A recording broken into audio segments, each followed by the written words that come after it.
नमस्कार, मैं हूं मोहम्मद आसिफ और आप देख रहे हैं नेशनल समाचार। नेशनल समाचार में आप सबका स्वागत है। और सबसे पहले आज नेशनल समाचार में बात करेंगे आरक्षण की। आरक्षण को लेकर हमारे देश में किस तरह से उस पर चर्चा हुई वो आप अच्छे से जानते हैं। हालांकि इसमें सुप्रीम कोर्ट को भी हस्तक्षेप करना पड़ा था और केंद्र सरकार भी लगातार इस मुद्दे को उठाते रही है लोगों के सामने, और विपक्ष ने इस मुद्दे को लेकर खूब फ़ायदा उठाया था। लेकिन आज सुप्रीम कोर्ट ने ही कहा है कि आखिर आरक्षण का जो फ़ायदा है ये नीचे तबके के लोगों तक नहीं पहुंच रहा, और ये सवाल बहुत बड़ा सवाल है। वो कैसे, वो हम आपको बताएंगे आखिर में। लेकिन सबसे पहले आज समझने की कोशिश करते हैं कि आरक्षण का जो फ़ायदा है वो SC ST तक नहीं पहुंच रहा है, इसके क्या कारण हैं। आखिर कौन लोग हैं जो वहाँ तक निचले तबके के लोगों तक पहुँचने से पहले ही आरक्षण के फ़ायदे को खा जाते हैं और उसे निपट लेते हैं। ये समझना हमारे लिए ही ज़रूरी नहीं, आप सब लोगों के लिए समझना बहुत ज़रूरी है।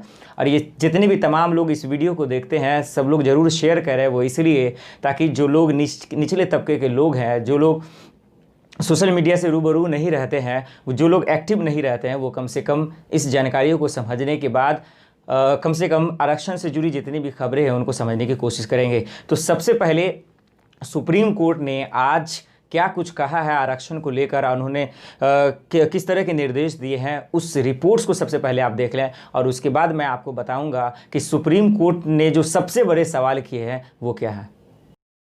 आरक्षण का लाभ SC ST के सबसे निचले स्तर तक के लोगों तक नहीं पहुंच रहा।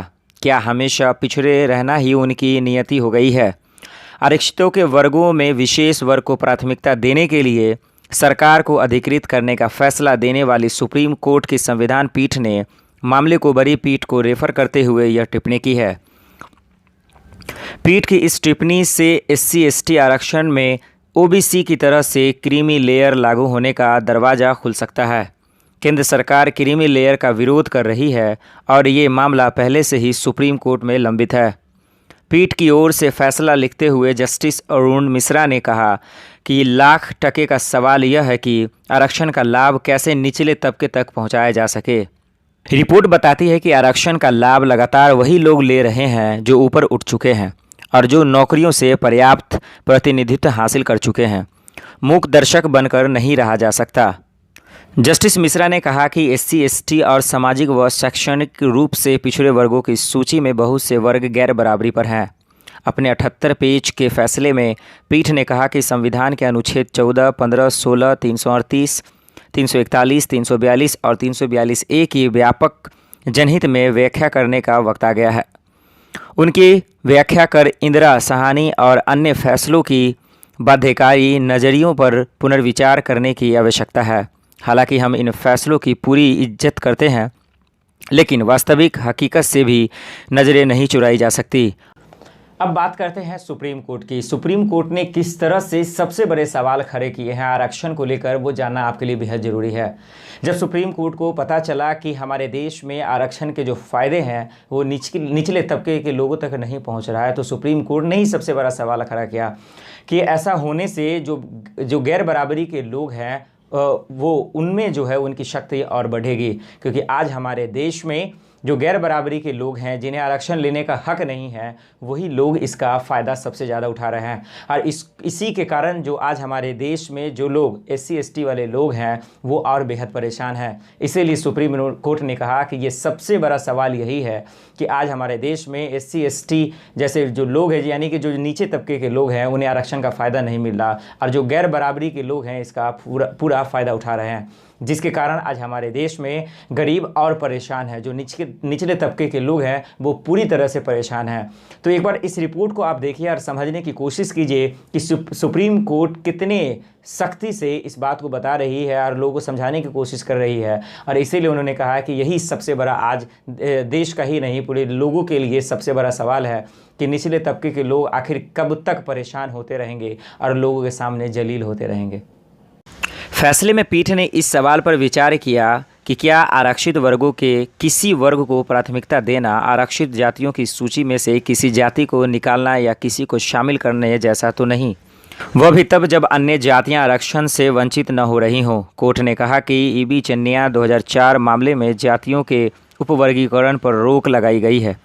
वहीं जरनैल सिंह 2018 मामले में कोर्ट ने यह राय व्यक्त की थी कि SC/ST आरक्षण में क्रीमी लेयर लागू की जाए। ये लेकर संविधान के अनुच्छेद 341 और 342 के तहत राष्ट्रपति के आदेश से बनी आरक्षितों की सूची से छेड़छाड़ कदापि नहीं करती है। पूरी बास्केट ताकतवरों को नहीं दी जा सकती। जस्टिस मिश्रा की पीठ ने कहा कि भोजन को पूरी टोकरी जो सभी लोगों को भूख मिटाने के लिए है, क्या सिर्फ सशक्त लोगों यानी आरक्षण का लाभ ले चुके क्रीमी लेयर वाले को हड़पने दी जा सकती है? इसकी अनुमति देना और गैर बराबरी को बढ़ावा देना होगा। समानता लाने की आड़ में भोजन की पूरी बास्केट ताकतवरों को नहीं दी जा सकती। हमारे देश में आरक्षण को लेकर हमेशा से राजनीति मुद्दा बनाया जाता है, लेकिन इस बीच में जो नीचे तबके के लोग पीसने वाले हैं, परेशान होने वाले हैं, उनकी दर्द को अगर आज की सरकार या फिर हमारे देश में जो ऊंचे तबके के लोग हैं, अगर इनके एहसास को समझ जाते तो शायद आज ये तड़पने वाले लोगों के सामने नहीं आते और इनके परेशानियों से आज हमारा देश परेशान ना होता और ऐसे मुद्दों पे सुप्रीम कोर्ट को हस्तक्षेप करने की ज़रूरत नहीं पड़ती। और यही कारण है कि आज सुप्रीम कोर्ट ने नीचे के तबके के लोगों की चर्चा की है और उन्होंने कहा है कि आरक्षण इन लोगों को मिलना चाहिए, लेकिन इन लोगों को नहीं मिलता है और बीच से ही जो गैर बराबरी के लोग हैं इसका फ़ायदा उठा लेते हैं। अब देखना ये होगा कि इस वीडियो को बनाने के बाद क्या आज के बाद मोदी सरकार इस पे कोई एक्शन लेती है और जो गरीब तबके के लोग हैं उनके लिए कोई फ़ायदा पहुंचाने की कोशिश भी करती है कि नहीं। फिलहाल के लिए इतना ही, मुझे दीजिए इजाज़त और आप देखते रहें नेशनल समाचार। नमस्कार। अगर आपको हमारा वीडियो पसंद आया हो तो इसे लाइक करें, हमारे चैनल को सब्सक्राइब करें और हाँ, बेल आइकन दबाना ना भूलें ताकि आप तक हमारे वीडियो की नोटिफिकेशन पहुंचती रहे। आप अपना सुझाव हमें कमेंट बॉक्स में दे सकते हैं। हमारे साथ जुड़ने के लिए